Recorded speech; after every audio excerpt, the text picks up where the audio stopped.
اعوذ باللہ من الشیطان الرجیم بسم اللہ الرحمن الرحیم۔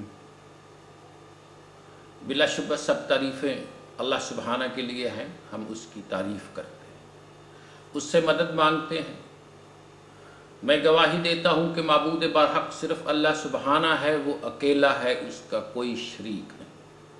اور میں گواہی دیتا ہوں کہ محمد صلی اللہ علیہ وسلم اس کے بندے اور اس کے رسول ہیں۔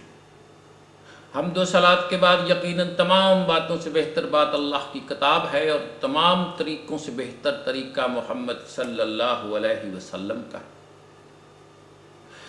اور تمام کاموں سے بدترین کام وہ ہیں جو اللہ کے دین میں اپنی طرف سے نکالے جائیں، یہ بدعت ہیں، اور ہر بدعت گمراہی ہے۔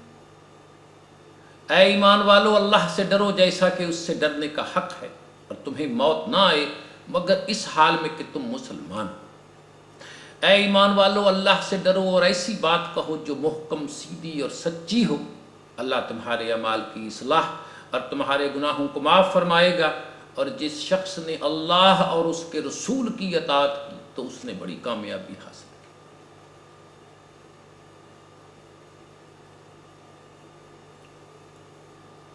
السلام علیکم ورحمۃ اللہ وبرکاتہ۔ آج مسلمانوں نے عشق رسول کے نام پر جو طور طریقے اپنا رکھے ہیں وہ بالکل بے بنیاد اور بے مقصد ہیں، اور ہمارے مذہبی پیشواؤں نے رسول اللہ کا جو نقشہ کھینچ رکھا ہے وہ بھی بالکل غلط اور حقیقت کے بالکل برعکس ہے۔ ہمارے مولویوں نے، پیروں، ملنگوں، کتبوں، قلندروں نے، غوثوں اور اولیاؤں نے نبی کریم کا یہ نقشہ کھینچا ہوا ہے کہ وہ ایک غریب، ان پڑھ اور مفلوق الحال شخص تھے۔ کپڑے ان کے پھٹے ہوئے، جوتے ان کے ٹوٹے ہوئے تھے۔ کپڑوں میں پیبند وہ خود ہی لگاتے، جوتے خود ہی گانٹھ لیتے، اکثر فاقہ کی زندگی گزارتے، بھوک مٹانے کے لیے ایک آدھ کھجور میسر آتی تھی وہی کھا کر گزارا کرتے۔ تن پر واجبی سا کپڑا ہوتا، زندگی بھر کسی یہودی کے مقروض رہے۔ وفات کے وقت بھی ان کی زرہ اس کے پاس ہی گروی تھی۔ یہ حالات تو ان کی زندگی میں تھے، پھر وفات کے بعد ان کی تصویر کشی کچھ اس طرح کی گئی ہے کہ غیب کا علم جانتے تھے، دونوں جہانوں میں جو کچھ ہو چکا ہے، جو ہو رہا ہے، جو ہونے والا ہے، سب ان کے علم میں ہے۔ وہ ہر جگہ موجود ہیں، حاضر اور ناظر ہیں۔ وہ سب کچھ نہ صرف اپنی آنکھوں سے دیکھ رہے ہیں بلکہ ہر کس و ناقص کی مدد کے لیے خود بنفس نفیس پہنچ جاتے ہیں۔ وہ نور اللہ نور ہیں، اللہ سبحانہ نے ان کو اپنے نور سے پیدا کیا تھا، لہٰذا وہ زندہ ہیں اور تا قیامت زندہ رہیں گے۔ ان کو تصرف فی الدنیا ہے، جو چاہیں کر سکتے ہیں۔ وہ زندگی بھی بڑھا سکتے ہیں، موت کو ٹال بھی سکتے ہیں، بیماروں کی شفا بھی ان کے ہاتھ میں، رزق اور اولاد بھی ان کے دائرۂ اختیار میں۔ استغفر اللہ۔ مسلمانوں، رسول اللہ کی شخصیت کی تصویر کشی ان دونوں صورتوں میں غلط کی گئی۔ نہ وہ زندگی میں ایسے مفلوق الحال تھے جیسا کہ یہ مولوی اور ملنگ ہمیں بتاتے ہیں، نہ مرنے کے بعد ایسے مختار کل ہیں جیسا کہ کتبوں اور غوثوں کی زبانی ہم تک پہنچا ہے۔ ان لوگوں نے ان کی آڑ میں دراصل خود اپنی تصویر کشی کی ہے جو بالکل بے بنیاد اور غلط ہے۔ مسلمانوں، ہر شخصیت اپنے کام اور اس کے نتیجہ سے پہچانی جاتی ہے، اور بات سمجھنے کی یہ ہے کہ رسول اللہ کیا تھے، ان کا مشن کیا تھا، اور اللہ کے رسول نے یہ کام کتنا عرصہ میں کر کے دکھایا۔ اب یہ وہی بتا سکتا ہے جو رسول اللہ صلی اللہ علیہ وسلم اور ان کے مشن کو جانتا ہو، جو رسالت اور مقصد رسالت سمجھتا ہو۔ اللہ کے رسول صلی اللہ علیہ وسلم غار حرا کے اندر آج کل کے لوگوں کی طرح گوشہ نشین نہ تھے کہ تسبیحاں پھیرتے، الٹے سیدھے جنتر منتر کرتے، تعویذوں کے ڈیزائن بناتے، ہک ہو کی ضربیں لگاتے، سانس اندر باہر کھینچ کر دل کی دھڑکنوں کو تیز کر کے قلب کے جاری ہونے کا ڈرامہ کرتے۔ آپ صلی اللہ علیہ وسلم نے زندگی میں کبھی بھی کوئی ایسا کام نہ کیا آپ نے نہ کبھی تسبیح پھیری، نہ چلے اور مراقبے کیے، نہ حق ہو کی ضربیں لگائیں، نہ قلب کے جاری ہونے کا اعلان فرمایا اور نہ تویزوں کے نقوش بنائے۔ ارے آپ تو غار حرا کی خلوتوں میں صرف اور صرف کائنات اور خالق کائنات میں تدبر اور تفکر کرنے، خدا اور قانون خدا کو سمجھنے کے لیے جاتے، کائنات کے اس حیران کن نظام کی تہ تک پہنچنے کی کوشش فرماتے۔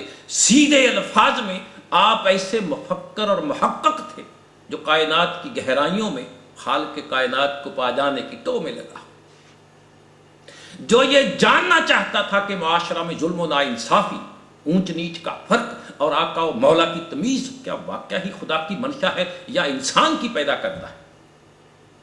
اللہ سبحانہ نے جب اپنے بندے کی تڑپ کی انتہا، انحماق اور تجسس کا عالم اس حد تک دیکھا کہ یہ درد مند انسان ساری زندگی اس کو پا لینے میں کھو دینا چاہتا ہے، تو اس کی رحمت نے جوش مارا، کائنات کے حیران کن نظام کی رہنمائی وحی کے ذریعے جبرائیل علیہ السلام کے ذمہ لگائی۔ مسلمانوں، نبی آخر الزمان کا مقصد حیات اور ان کے مابعوث ہونے کی واحد غرض و غایت روئے زمین پر دین اسلام کا غالب ہونا، امت مسلم کو بقائے دوام کے معراج تک پہنچانا، اللہ سبحانہ کی شریعت اور حاکمیت انسانی معاشروں میں جاری اور ساری کرنا تھا۔ سرور کائنات اگر کوئی بشارت اپنی قوم کے لیے لائے تو وہ یہ کہ امت وارث زمین بن کر خدا کی حاکمیت تسلیم کر کے قانون خداوندی اور نظام عدل و انصاف جاری کرے، جس میں کسی آقا و مولا کی تمیز نہ ہو، جس میں آقا و مولا، بادشاہ و حکمران صرف اللہ سبحانہ کی ذات کو تسلیم کرتے ہوئے امت خدائی نظروں میں صالح اور عابد بن جائے۔ رسول اللہ صلی اللہ علیہ وسلم بنی نوع انسان کو مسلمان کی صورت میں تمکن فی الارض کر کے حفظ اور امان دینے آئے، امت کو متحد کر کے قوی اور بے خطر کرنے آئے۔ رسول اللہ ظالموں کے ہاتھ توڑنے، مظلوم کا ہاتھ مضبوط کرنے آئے۔ رسول اللہ نظام عدل کہ جس کا ترازو خدا کے ہاتھ میں ہے، اس نظام عدل کے قیام کے لیے دنیا میں تشریف لائے۔ ارے اسی نقطۂ نظر سے تو رحمت للعالمین ہے، صراط مستقیم پر فرستادہ خدا بشیر اور نذیر ہے۔ مسلمانوں، حقیقت یہ ہے کہ ہمارے رسول نہ ہی کوئی مست اور ملنگ تھے، نہ کتب اور غوث، نہ پیر فقیر، نہ مولوی و ذاکر، نہ قبروں کے پجاری، نہ خواجہ و شاہ، نہ چشتی و قادری، نہ نقش بندی سہروردی، نہ حنبلی، نہ مالکی، نہ حنفی، نہ شافعی، نہ شیعہ، نہ سنی، نہ اہل حدیث، نہ اہل بریلوی اور نہ دیوبندی۔ نہ وہ غریب تھے، نہ ان پڑھ تھے، نہ مخلوق الحال تھے۔ تو اب سوال یہ ہے کہ وہ کیا تھے؟ صلی اللہ علیہ وسلم حضور محسن انسانیت ایک محرک رہنما اور چاقو چبند رہبر تھے۔ وہ ایک زبردست سپہ سالار اور حق بیان پیغمبر تھے۔ وہ امت کے صحیح خیر خواہ رسول برحق اور انسانیت کے صحیح کھیونہار تھے۔ وہ ظالموں، بے انصافوں، مردہ پرستوں، قبر پرستوں، بزرگ پرستوں اور بت پرستوں کے دشمن تھے۔ وہ غلاموں کے نجات دہندہ، مظلوموں کے دست بازو تھے۔ وہ حق کی خاطر باطل سے ٹکرانے والی چٹان تھے۔ وہ بے لوث اور بے غرض شخصیت کے مالک تھے۔ ان کا مقصد ظالموں کے پنجوں سے انسانوں کو نجات دلانا، لوگوں کے گلوں سے توہمات کے پٹے اتارنا، مظلوموں کی داد رسی کرنا اور انسانیت کا سر اونچا کرنا تھا۔ ارے وہ ایک ایسے رہنما اور رہبر تھے جن کو نہ جاگیروں کی ضرورت تھی، نہ زمینوں، نہ فیکٹریوں کی، نہ کاروں، نہ پلازوں کی، نہ ناز برداروں اور نہ چوکی داروں کی، نہ آستانوں اور نہ مقبروں کی ضرورت تھی۔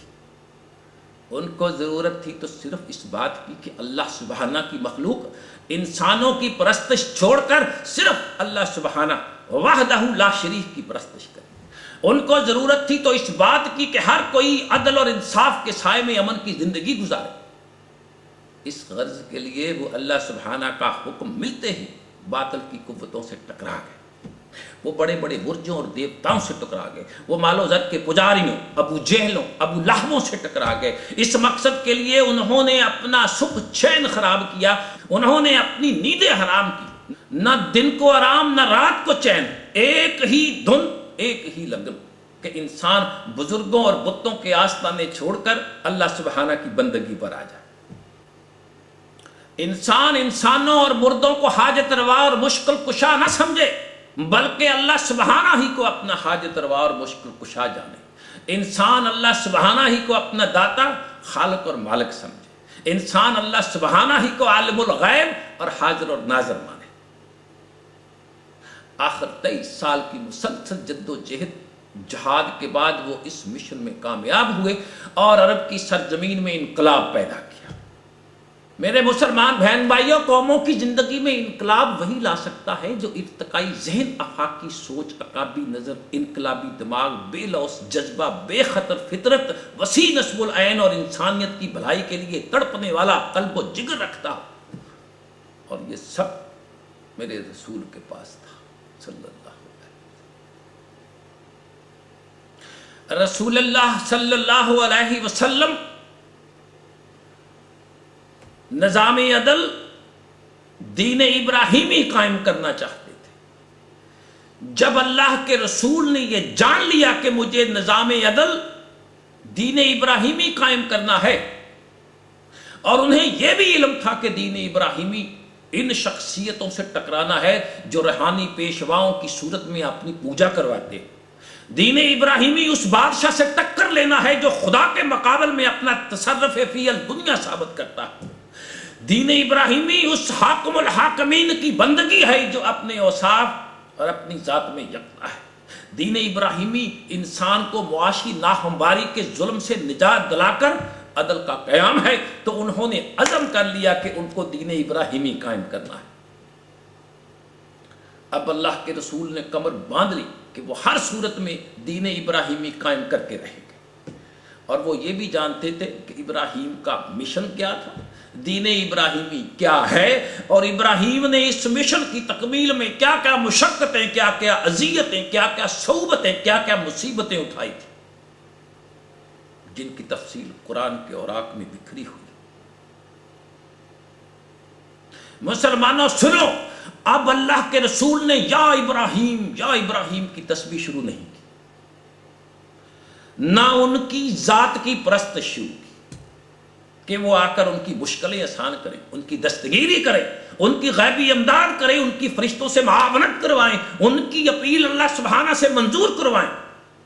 ایسا نہیں کیا۔ گویا اللہ کے رسول صلی اللہ علیہ وسلم نے ابراہیم علیہ السلام کی شخصیت پرستی سے اجتناب کیا، البتہ ان کا مشن پلے باندھ کر سینہ سپر ہو گئے، اور دنیا نے دیکھا کہ 23 سال کی مسلسل جد و جہد کے بعد وہ دین ابراہیمی قائم کرنے میں کامیاب ہوئے۔ یہ تھا رسول اللہ صلی اللہ علیہ وآلہ وسلم کا مشن، کہ جس کی سنت میں حسین کا لہو شامل ہے۔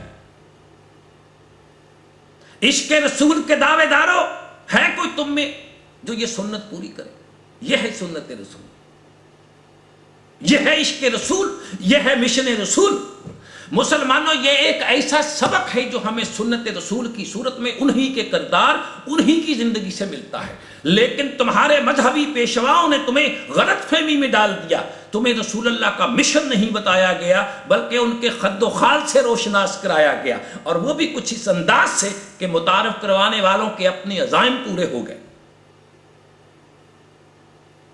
کسی نے رسول اللہ کو حاضر و ناظر اور مختار کل اس لیے ثابت کرنے کی کوشش کی کہ وہ بھی پیر و مرشد بن کر رسول اللہ کی آڑ میں اپنے آپ کو حاضر اور ناظر اور مختار کل ثابت کر لیں اور لوگوں کی مشکل کشائی کا دعویٰ کر کے خوب متاع دنیا کمائیں۔ کسی نے ان کو نور اللہ، نور ثابت کرنے کی کوشش کی تاکہ ان کی آڑ میں خدا کی آغوش میں جا بیٹھیں اور جنت کے مالک نظر آئیں۔ کسی نے ان کو درویش اور ملنگ بنا کر زندگی سے الگ تھلگ کر دیا کہ وہ بھی ان کی آڑ میں دنیا سے کنارہ کش ہو کر جہاد کی زندگی سے آزاد ہو جائیں۔ ان لوگوں نے رسول اللہ کی شخصیت کے وہ پہلو اجاگر ہی نہیں ہونے دیے کہ وہ مسلمانوں کے ارتقاء اور بقا کے لیے ساری زندگی کس طرح سولی پہ لٹکے سینہ سپر رہے، کس طرح انہوں نے غلاموں اور مظلوموں کی مدد کے لیے اپنی زندگی وقف کیے رکھی، پھر کس طرح انہوں نے نظام عدل پر ایک سیاسی ریاست کی داغ بیل ڈالی۔